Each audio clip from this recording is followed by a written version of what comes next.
Hello friends, welcome back to our channel Irin Joya blogs. আজকে নতুন blog নিয়ে এসে গেছি। আজকে আমরা বেরোচ্ছি। কোথায় যাচ্ছি চলুন দেখাবো। ব্লগে থাকুন, সঙ্গে থাকুন, দেখতে থাকুন। ওকে। আমরা ক্যামেরা অন করে ঘাম মুছছি। মেকআপ সত্যি যা বৃষ্টি পড়লো, কদিন আরও ঠান্ডা ঠান্ডা ওয়েদার ছিল, আর কাল থেকে বিচ্ছিরি একটা ওয়েদার। দাঁড়ান আপনাদের একটা ভালো জিনিস দেখাই। মন খুশি হয়ে গেল আমার দেখে। এটাই তো আমরা অপেক্ষা করে থাকি। বালিগঞ্জ কালচারের পুজোর প্যান্ডেল শুরু হয়ে গেছে। সাইডে বাঁশ রাখা, এই দেখুন এই প্যান্ডেল শুরু। আর কি চাই বলুন, বাঙালিরা তো এটাতেই অপেক্ষা করে থাকে, এটার জন্য যে দুর্গাপুজো কবে আসবে। এবার 75 ইয়ার্স হচ্ছে এদের দুর্গাপুজোর। এটা 75 তো নাকি পুরনো এটাই লাগানো আছে? না 75। ঠিক আছে, 75, 76, 77 কিছু একটা হবে। না 75 ইয়ার্স। আমি ঠিক শিওর হতে পারছি না, এখন আগে এটা এরকম মনে হয় কিছু লাগানো ছিল আগের বার যখন আমরা এসেছিলাম, মানে আমি আর পিঙ্কি। না ওই জন্যই তো দিয়ে রেখেছে। সেপ্টেম্বরে পুজো, আজকে হচ্ছে 31 মে, কালকে জুনের 1 তারিখ। June, July, August. আমি সেপ্টেম্বরটাকে বাদই দিলাম, আর 3 মাস বাকি পুজোর।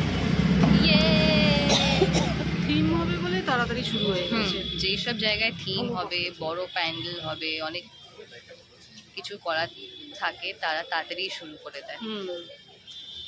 বালিগঞ্জ কালচারে পুজোর ঠিক অপোজিটে ওয়ানটন আছে। এখানে আমি আগেও 2-3 বার এসেছি, খাবার বেশ ভালো। তো আমরা আজকে এসে গেছি আবার এখানে খেতে। আর স্টার্টার থেকে অর্ডার করেছি ড্রাই চিলি চিকেন, 8 পিসেস থাকবে। এটা হচ্ছে আমাদের ড্রাই চিলি চিকেন, 8 পিসেস আছে। আমি এখানে স্টিম ওয়ানটন খেয়েছি, না ফ্রাইড ওয়ানটন খেয়েছি, মোমো খেয়েছি, আর কঞ্জি ক্রিস্পি চিকেন খেয়েছিলাম, ভালো ছিল। তাই এখানে আবার আসা, এটা আমার 4th টাইম এখানে আসা।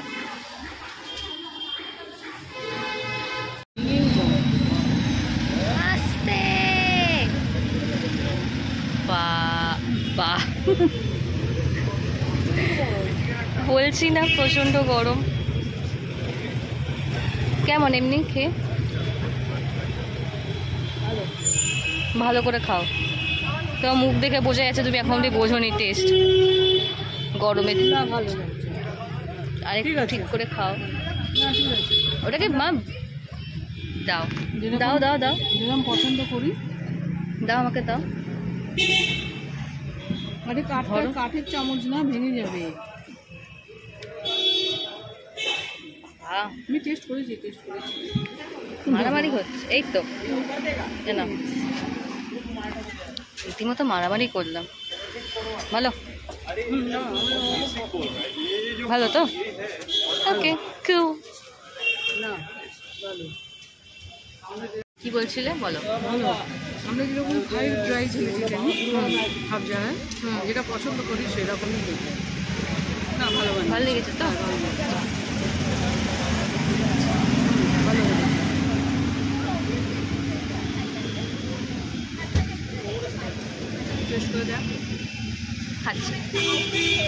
সাউথ কলকাতাতে মানুষের থেকে ক্যাফে বেশি দেখা যায়, আর সেই ক্যাফেতেই বেশি মানুষ দেখা যায়, বাইরে দেখা যায় না। এখানে কেবিন 17, এটাও বেশ ভালো, একদিন আসবো। মাদার চলো, কোন গলি দিয়ে বেরোবে? সেদিনকে আমরাও পুরো এই গলি পুরো চষে বেরিয়েছি। যেটা দিয়ে হোক চলো, যাওয়া নিয়ে দরকার। টিপ টিপ করে বৃষ্টি পড়ছে, বোঝা যাচ্ছে। তুমি স্ট্যাচু হয়ে আছো কেন? আমি বৃষ্টিটা দেখছি, তোর পেছন দিকে গাছের দিক দিয়ে পড়ছে দেখা যায়। হ্যাঁ হ্যাঁ বৃষ্টি পড়ছে, বোঝা যাচ্ছে বোঝা যাচ্ছে। বৃষ্টি পড়ছে তাই ওইটাই আর দেখছি। আমরা এসেছি অরুণের চা খেতে। ভালো। এই যে আমাদের অরুণের চা ছাড়া চলে না। গরমে দেখছে মুখের অবস্থা কি, তাও চা খাবো। অনেক বছর পর মা মেয়ে মিলে বৃষ্টিতে ভিজলাম। আমরা বৃষ্টিতে ভিজতেই পছন্দ করি না। আগে খুব ভালো লাগতো, এখন মাথায় বৃষ্টি জল পড়লে মাথা ব্যথা করে বলে ওই আর জন্য রাস্তাঘাট নোংরা হয়ে থাকে বলে ভালো লাগে না। ভালো লাগে না। আমার মনে হয় বাড়িতে থাকবো, চিল করবো, ঠান্ডা ঠান্ডা হাওয়া দেবে, বৃষ্টি পড়বে, ওটা ঠিক আছে। বাট হ্যাঁ, এত যারা বৃষ্টি না পড়ে, কারণ রাস্তায় অনেক মানুষজন থাকে, তাদেরও প্রবলেম হয়ে যায় থাকাটা। কুকুর বিড়াল এদেরও প্রবলেম হয়। হ্যাঁ সেই দুজনে মা মেয়ে আজকে ভিজে যাচ্ছি বাড়িতে গিয়ে।